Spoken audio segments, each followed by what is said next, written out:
Hello everybody and welcome to the Family Business with the Alessis. My name is Alessi and we're actually getting ready for an amazing summer here with our podcast. So this summer we want to hear some of your favorite family stories. So let us know on our social media platforms or our text line some of your favorite stories, because we're also going to be sharing some of our favorite family stories with you. So let's make the summer memorable by you sharing your stories with us and we are sharing your stories with you. But in the meantime, remember, family is everybody's business.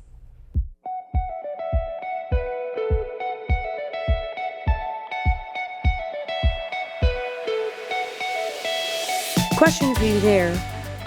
One thing that I've certainly had to try to grapple with is everybody says, well, do what works for you and your spouse. Do what works for you and your husband. You need to sit down and you need to compromise. But then I've met some couples and they'll do what works for them, but I'm like, they're going to hate that a year from now. That's not right. I don't think that they're going to like that dynamic that works for them right now. So when you are having that heart-to-heart with your spouse, how do you come to this middle place of this works for us, but we also know that this is the right thing to do? Right. You know what I mean? Oh, for sure. Because you both feel a peace about it. Yeah. And the one thing that women can't do, and I'm going to speak to all the wives out there, especially when you're young, is to be martyrs. Mm-hmm. Well, especially if you're married to somebody that's really strong and driven, don't be a martyr. Be honest. Be loving, be kind, be respectful, be honoring to your spouse, but be honest.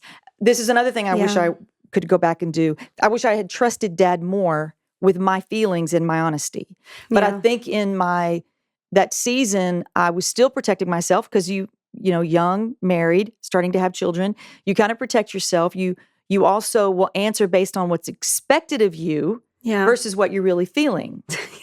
And it's okay to say it wrong. Yeah. It's okay to sound selfish in the moment and hear yourself say it and go, okay, well, that's not right.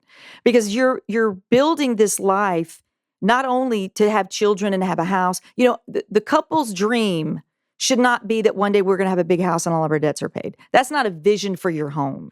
That's part of the vision, but the vision should be that we have harmony, that we understand one another, that we're supporting one another.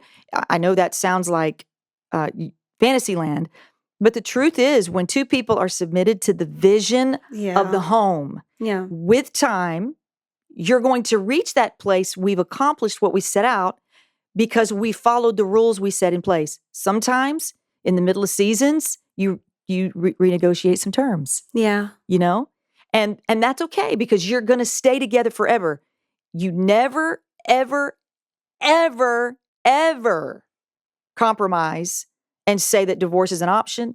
Splitting up's an option. Take that off the table. It's not an option. And if it's not, then what are you going to do to work this out to have harmony? Yeah. I love that. Because that's key.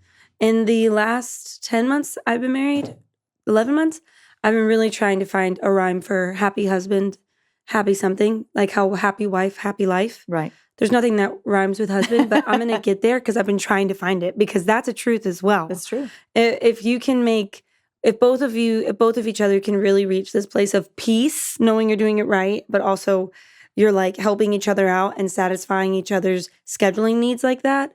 Well, is it inappropriate for me to say it's super simple? Doesn't have to rhyme. Sex, happy husband.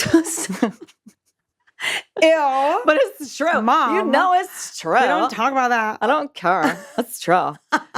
Happy wife, happy life. Sex, happy husband. Sex, happy husband. I think that does not have to rhyme. I'm turning red. Can you turn the AC on again? That's because you're pregnant and I'm having a hot flash. That's all that is. I know. That's absolutely right, though. Just ask the men in the booth. They'll tell you. It's That's true. hilarious. See, we got thumbs up. That's hilarious. So easy. That is so funny. Okay. None of us believe you were immaculately conceived. What? What? Guys. I'm a virgin. Oh, my God. All right. Your dad's not here. It's okay, I know, all we right? can say these things. I looked over my shoulder not too long ago, which I'll do on occasion, and look at some of the people sitting right behind me, which are some of our dearest friends that have stayed right along with us from day one. And I look at that guy and I think to myself, my gosh, he's willing to sit, not in one service, but sometimes two services to hear me preach the same message. After how many years? After 25 years. Like, I'm sick of hearing me. How are you standing this? And I'm like, are you kidding It's me, amazing. man? It's amazing. Wow, that's just a testament to It is. the good, solid people Yeah. that Yeah. we have. And I wish each of you that are listening to this Mm-hmm. would just recognize that value of long-term relationships. Yeah. And we've had plenty of opportunities along the way to step off relationally from one another, Sure. but nobody did. No. A few, we lost a few. But along the way, man, many of those people that were with us in that first Friday night have come back into our world or are around. But I also want to say, I don't think we have any bad blood. Maybe I've forgotten somebody, but we don't have any bad blood with people that have left our church. And you and I both were raised in church. So we're talking about our own personal experiences growing up, that you factor in the fact that somebody's going to burn a bridge with you. And if you see them in the mall, you can't say hi because they used to go to your church and now they don't. And there was a church split. Yeah. We have never had a church split. We've never came close to a church split. And that's not just cross your fingers, hope to not die or to not have a church split. We have really worked hard to create a culture of, you're not going to split. Yeah. We're going to work out this relationship with you. And if there's something good here, then God will birth something out of it. But that hasn't even happened. We've really had stickability, people that were called to stay. See, babe, what I wish people can pick up on is sometimes if you just do things right. Do them right. Every time. You just do them right. That's it. You know, I used to say to Christopher growing up when he was a kid, son, you can never go wrong by doing right. And you can't. But the flip side of that is true. You can never go right by doing wrong. Yeah. And That's there's good. some people, when it comes to building family, business, church, whatever it is, they think they can do wrong and it not have long-term consequences. It's going to nip you, man. It's going to come back. Or fix it later in the future. Yeah. And Kick you it can't. down. You can't. No, I always knew, okay, I wanted it to grow faster. Remember when you used to get so frustrated that the church wasn't growing numerically faster? You would be so upset. What are you doing wrong, Steve? We're not doing this. We're not doing that. We got to go to this conference. Well, hold on. Okay. Hold on a minute. You would preach an hour, and I would want to sing for an hour. So let's just be honest here. Gosh. You would preach 3 sermons in one. Yeah. And right when I would be like, okay, good, this is a perfect place for him to close. He has nailed it today. You'd start a whole new sermon. So remember how mad I would get? And I couldn't tell you because you were so sensitive. Yes, I was. But then I wanted to sing for 45 minutes to an hour. And you would go, you're wearing the people out. Oh, my God. You're leaving me with nothing. Nothing. You take all the energy out of the room, and then I got to resurrect them. So I preach for an hour just to keep them, raise them from the dead. So let's just tell the people the real Hollywood true story. Oh, no. We did not always have it together. We are grateful for those early days, the people that loved us to love us through. You know, it's funny. I was going to say one more thing. Go. We didn't have any problems serving people to serve in the kids' ministry. Maybe that was why.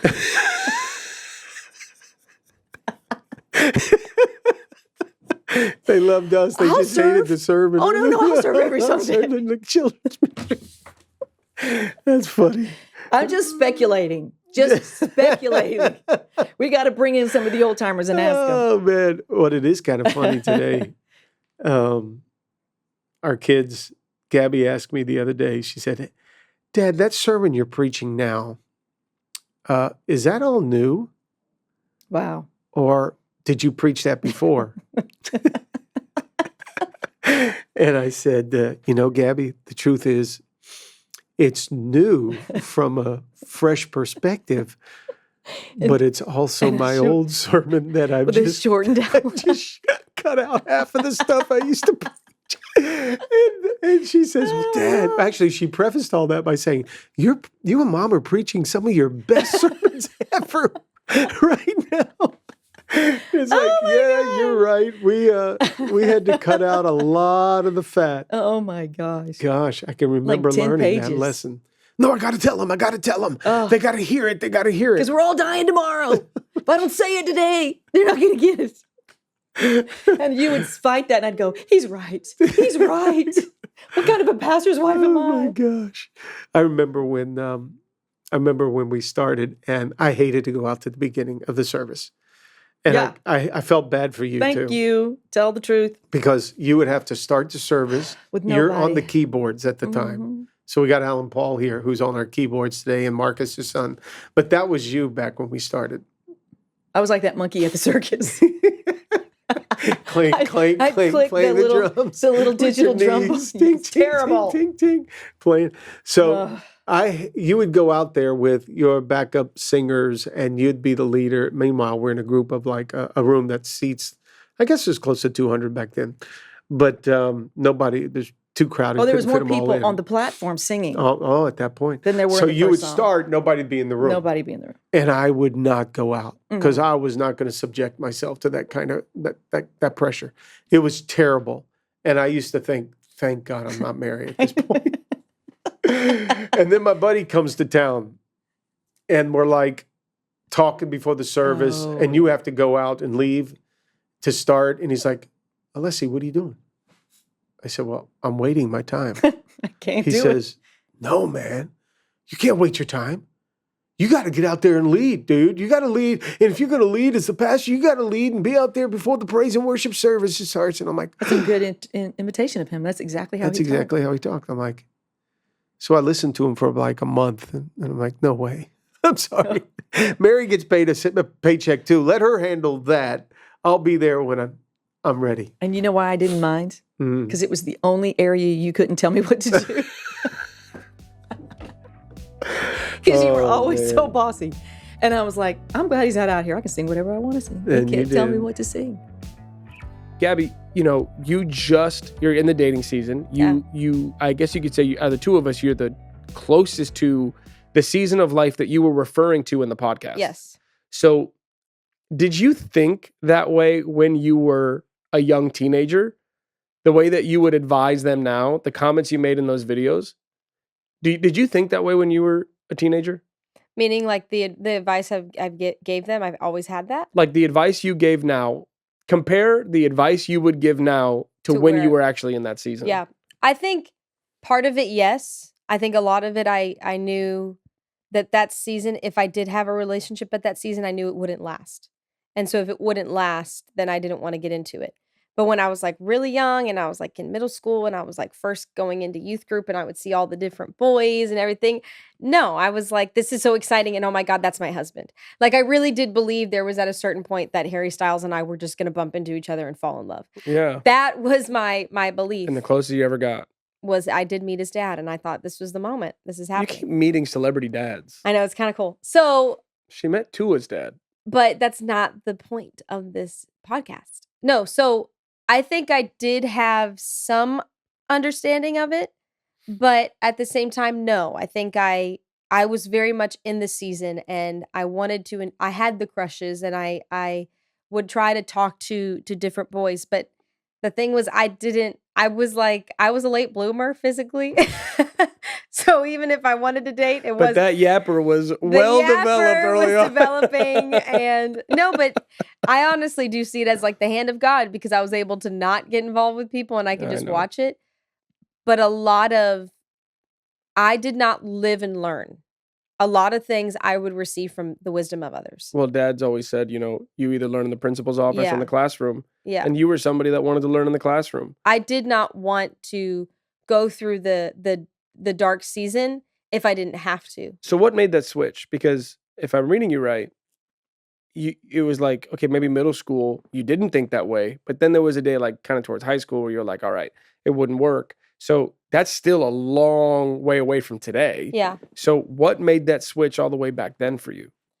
I think it was because I saw what you were processing and the experiences you were having. I saw the experiences that my older sister was having. And then I was just hearing from different leaders in my life. And I was literally sit there and be like, is this going to take me down a good road or a bad road? Is it going to work or if it's not? And I'm of the personality. I'm so sorry. I'm going to just start getting you. I had to hold in a yawn, and here she's going out.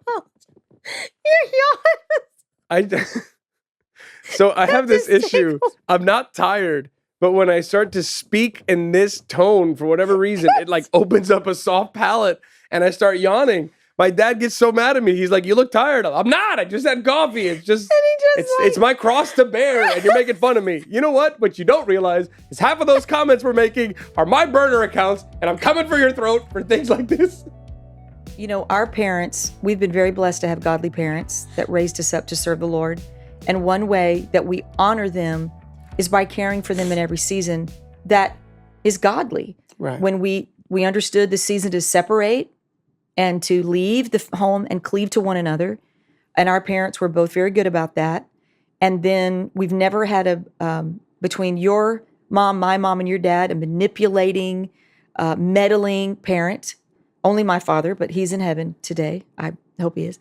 But we have such godly examples, and that can't stop with us. We have to make sure that our kids understand the blessing that it is to be able to say, my life will always be there. The busyness, the roller coaster, the job, our bed that we love being in because our backs hurt from moving around so much, all the traveling we've done. And it would have been easier and more understandable for us to have just stayed home and said, she'll be fine.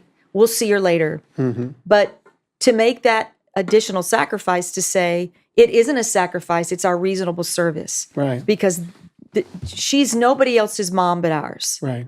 She is ours. Right. We're not leaving her up to be cared for by anyone else but family members. Mm-hmm. And there's something that I think is so beautiful to teach that to your children. It's not a burden. It's not an obligation. It's not a pain in the neck. It doesn't put us out. It's priority. Right. Because we don't know how much more time we have with her. Mm-hmm. And it's not even to eliminate regret. It eliminates regret. Mm-hmm. But we don't do that so we can say, well, we were there. Thank God. I don't want to have any regrets. That's not what motivates us. It's the right thing the honorable thing to be there for the woman that we're here because of her. Right. So the point that I was really wanting you to hammer down on is how this is setting an example for your kids. Yes, it is.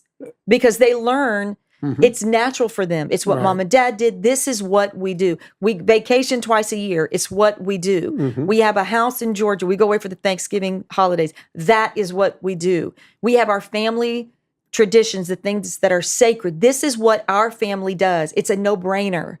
And it's not just taught through talking. They are seeing us model it. Mm-hmm. They're watching us put our mothers first. Yeah. And our schedule second because they matter. Right. And they're experiencing that, and it will be a natural expectation for them. Yeah.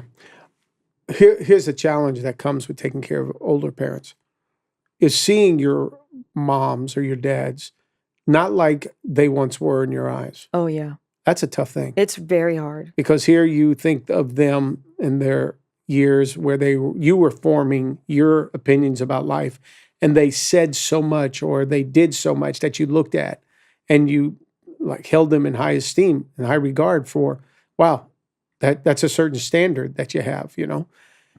But then as you get older and you start seeing that they can't remember things or they say things over and over and over again, they repeat things or they just don't feel like they have the energy to want to get up and go anymore. You know, that's a challenge for an adult that is trying to care for their aging adults because you can't handle seeing your parents. No.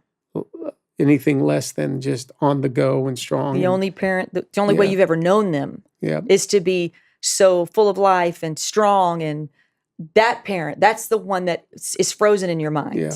Not this one. I'm reminded of a couple of trips ago that we took to Israel. And your mother, who loves to travel, okay? Your mom is 81, I believe. And she 82. Loves to travel, especially cruising. And she took us on a cruise one summer, and we're like, we're done with this cruise, no more. It was not our... It was too hot. Well, it was a river cruise, and we were like the children compared to all the older cruisers on the ship. But I remember her she was supposed to meet us in New York at the airport. Oh, my goodness. And she got up, and what did she do? She had vitamins in one pocket. Yeah. And she had Xanax in the next pocket. And they were old because she'd had them like for 2 years. And so she thought they might be expired, and she wasn't thinking. And as she gets in the car, and thank God someone was driving her. She wasn't driving herself. When she gets in the car, she reached in to pop the vitamins, and she was going to take the Xanax on the plane once she got on the plane, and she just accidentally popped the Xanax and did not realize she did it, and then goes to get out of the car and can't even walk into the airport because they weren't expired. And so we get the phone call, I put her on the plane, and we were so afraid when we got to New York that she would be so asleep, they wouldn't be able to get her off the plane. My sisters were freaking out. We were freaking out. And of course, we teased her royally. But that was several years ago. Today, we wouldn't tease her or anything like that. But back then, I'll never forget, they wheeled her around the corner, and there she was. She looked like a zombie. Head bouncing around in that wheelchair.